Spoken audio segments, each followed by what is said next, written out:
Good afternoon. You may wonder why I chose this subject, a topsy-turvy world. You are all students in technology, but you need to have an understanding of what is happening in the world, and that is sometimes not thought of. But certainly, whatever technology you have, whatever you are practicing, it has a context and a consumers. And unless you know the world, what it feels, how comfortable it is, how quarrelsome it is, how difficult it is, all have to be understood. So I'm trying to inject into your world of technology a bit about the world today and the complexities of what you are going to face. Queen Elizabeth in 1992, when there were a lot of misfortunes in the family, the palace was burned down, several children divorced, and so on, and she said, "This is annus horribilis." You can understand the meaning. If it is a peaceful world, then you call it annus mirabilis. So she thought in 1992 for the first time it was not annus mirabilis but annus horribilis. But the misfortunes that she had to face and the family faced later were nothing compared to what it was in 1992. And if you look at the world since 1992, you will find there was hardly any annus mirabilis. So we have now got fed up of saying annus horribilis every year at the end of the year. So I thought I would invent a new word. It is the topsy-turvy world, which is what it is today. And to understand that, you don't need to look very far, because we read reports, we see what is happening in the world, and there are several conflicts taking place. If I ask you what are the conflicts taking place in the world, you will of course say Ukraine, then you will say Gaza, then maybe Syria. So maybe 3 wars you think. But do you know? There are 59 wars taking place today in different parts of the world. Conflicts. May not be world, not international conflicts, but conflicts inside various countries. And therefore there are 59 conflicts in the world, and that alone should make you believe that we are in a topsy-turvy world. We have Gaza, we have seen Ukraine. Whatever is written there is not so important. Just to recall what is happening in Gaza, you all know. I'm not going into details. And then Syria. Could you have imagined a few years ago that Russia will invade Ukraine? Could you have believed in the last 54 years that Assad will fall in Syria? Could you have thought that the Palestine issue would have disappeared from the face of the earth if Hamas had attacked Israel 2 years ago? So all this, what you are seeing is what you see as a balanced world with different factors. We have had developed countries, developing countries, we have had poor countries, rich countries, all had a certain pattern. So what will you see today if you look at the world is that such patterns do not exist. There are these 59 places I have listed here. Of course, if you get a chance to see it, you will know. Could you have ever imagined that there would be so many conflicts in this world? Could you have imagined the kind of defense budgets the countries are having, the kind of increase in defense budgets? Of course, United States is the highest. But if you look at it, all these figures are multiplications of these figures in the last few years, including India, as you can see. So increased defense budgets give a particular indication or an index of what the world is, whether it is in trouble or not. Then the conflict areas. Could you imagine that 4.6% of the world, the whole land territory of the world, are conflict areas today? Which means 4.6%, which is double the size of India. So double the size of India land secure or of land in the world are conflict areas. Why has this happened?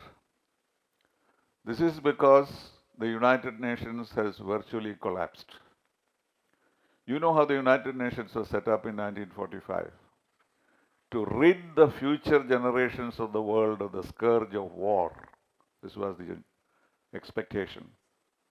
But in these 80 years, there have been 800 wars, and there are very few that could be handled by the United Nations. And what has happened, the worst thing has happened to that system or the scheme of dealing with peace and war is that the structure we had created in 1945 has collapsed or paralyzed. And who is the villain in all this? The same country which created the United Nations.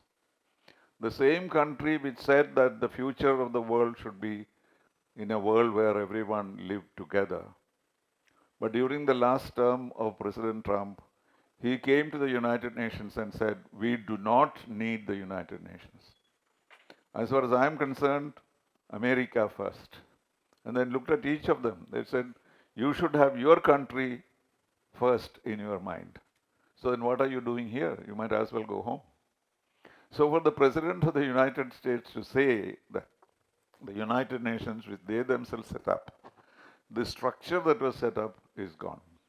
If you look at the history of the world, First World War, Second World War, Third World War, there's maybe a minor fire that lights these wars, and then they become complicated. But it doesn't go on forever, as it has happened in Ukraine and as has happened in Gaza. And there are several other conflicts which have been going on for several years. But in the 21st century, what has happened is the structure that was created to look after the world in the future has collapsed. And particularly because you see certain things which are extremely unexpected.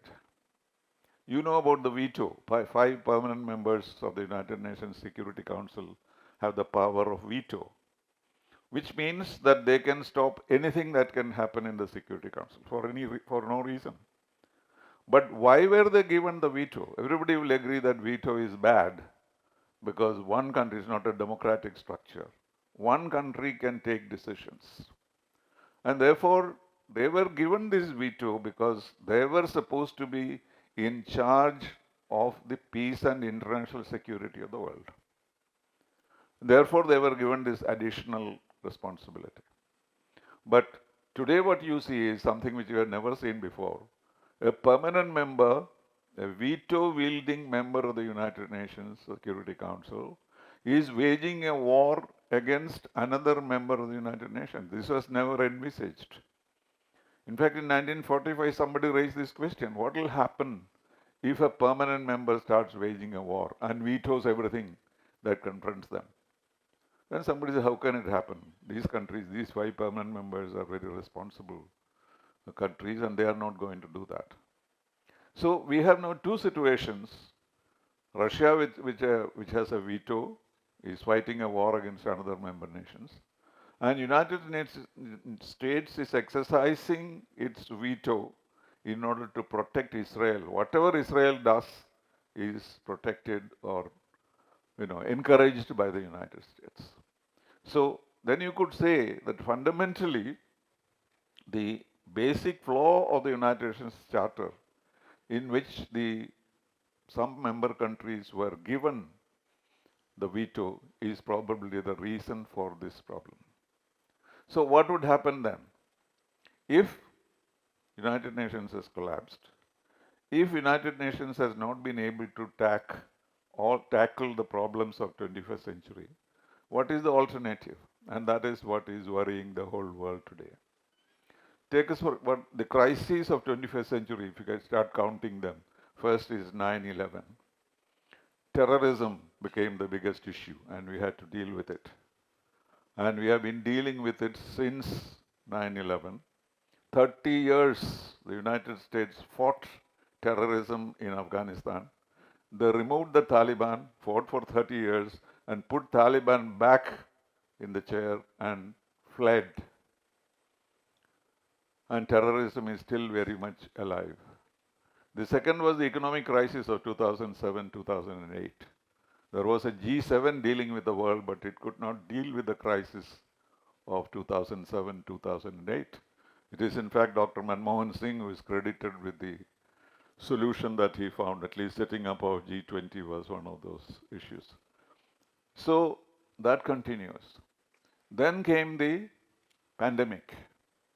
There have been several epidemics in the world, but they are all handled by the United Nations by declaring that the United Nations machinery as a whole will focus on that particular issue. You have heard about HIV/AIDS. You have heard about Ebola virus. These were able to control because there was international cooperation.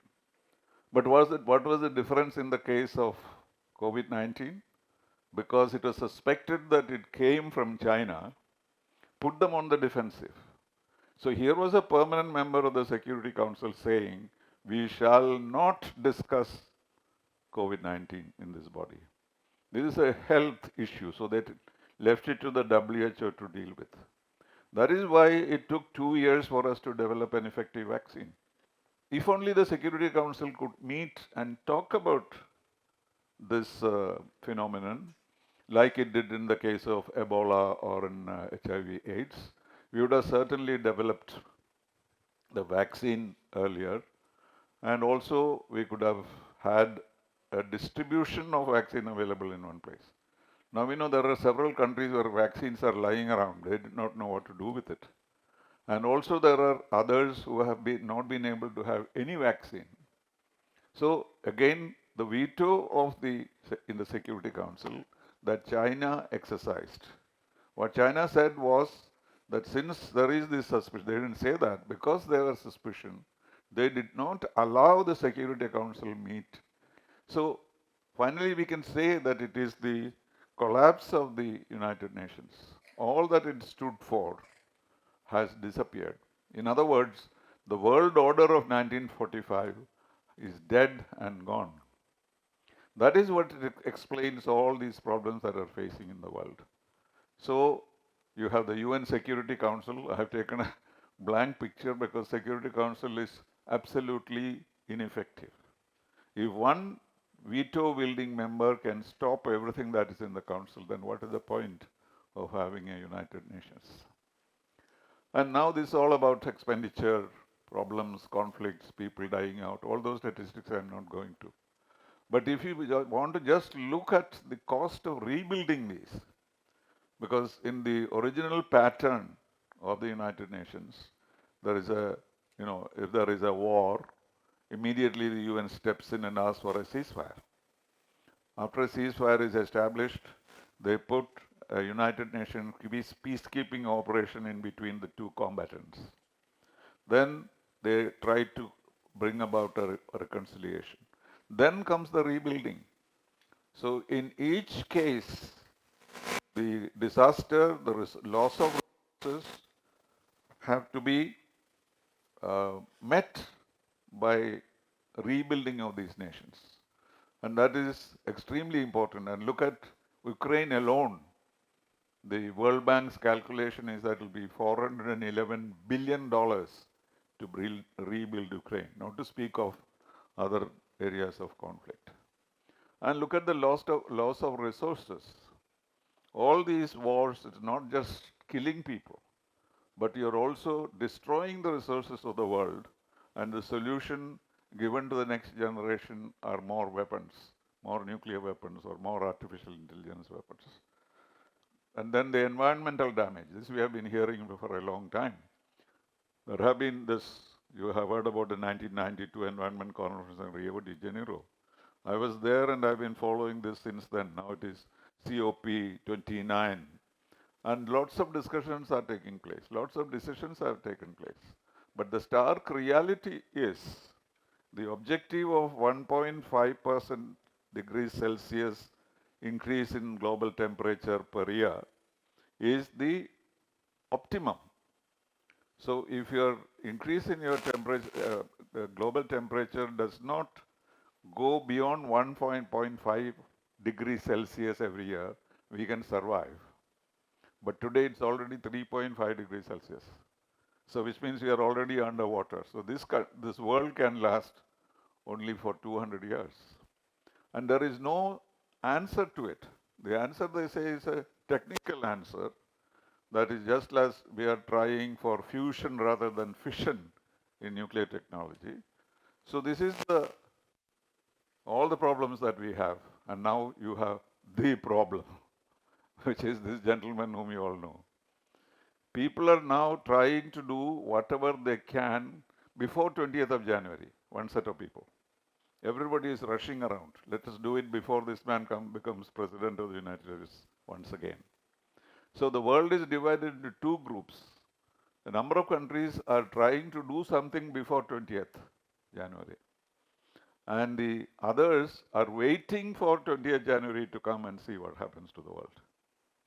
And this is the most damaging thing is happening to the world today. So if you look at all this, what else can you say that it is annus horribilis or annus conflictus, but not anything else? But then there is hope. What you have to do is to go and read Charles Dickens' novel. There is a character there called Mr. Micawber. He is a classic character, and of course that was social plays which were written, novels which were written at that time, basically of time of the Industrial Revolution. And there were lots of problems, and Mr. Micawber's answer all the time, when everything was very serious and grave, he'll say, don't worry, something will turn up. And that happens. Many times it happens that something unexpected happens and the world is rescued. So all of us, instead of worrying about all these things I said, go and read Charles Dickens, and Micawber will tell you something will turn up. Thank you very much.